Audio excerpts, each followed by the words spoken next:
ñu ngi leen di nuyu di leen sant bu baax a baax.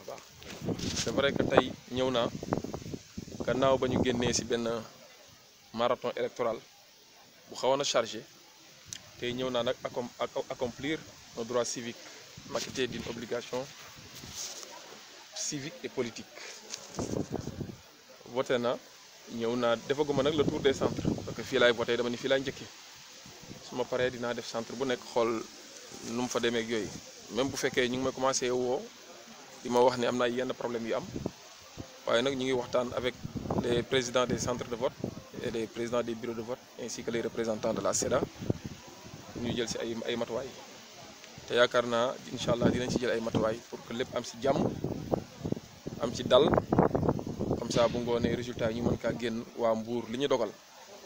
li nga xam ni moom lañ gis ni moom lañ tànn kooku lim jiite waa Mbour te benn coow bañ cee am. waaw maa ngi seetlu ne nit ñaa ngi voté c'est vrai que affluence bi demeegul noonu te élection locale ñëpp dañuy wax ne élection la boo xam te ni daal duy faral di mobiliser nit ñi da nga naan sax nit ñi joxuñu ko boobu aajo wala boobu dayoo waaye nañu xam ni nag élection locale élection lu am solo la daanaka moo élection présidentielle ñoom rawatina élection locale yi ñu nekk li nga xam ne njiitum réew bu dani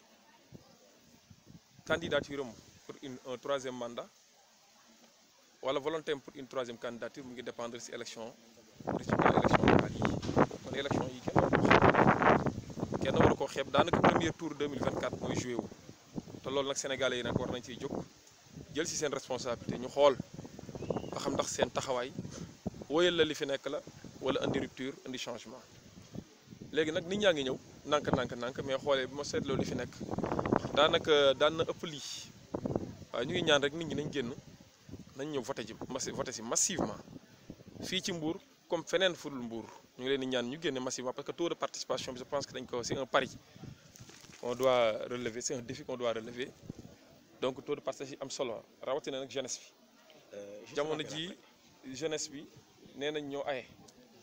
donc ku aye nag wal sa moome kon yëngu see war a gën a fës loolu daal ñu ngi leen siy ñaax ñoom ñëpp ñu jóg voté balaa 18h ñoom ñëpp de façon très pacifique ànd ak dal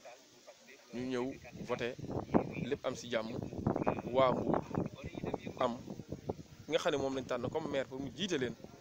5 ans yi suñu kanam kooku mën kaa jiite ci confiance waa Mbour ak confiance peuple sénégalais. Merci.